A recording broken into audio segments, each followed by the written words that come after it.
Assalamualaikum warahmatullahi wabarakatuh. Saya Tengku Haji Irawan Abdullah SAG, Wakil Ketua Fraksi FPKS DPR Aceh dan anggota Komisi 1 DPR Aceh mengucapkan selamat melaksanakan ibadah Ramadan.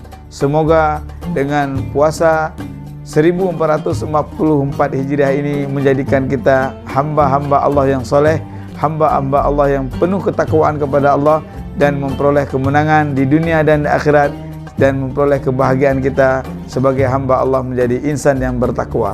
Wabillahi taufiq wal hidayah. Assalamualaikum warahmatullahi wabarakatuh.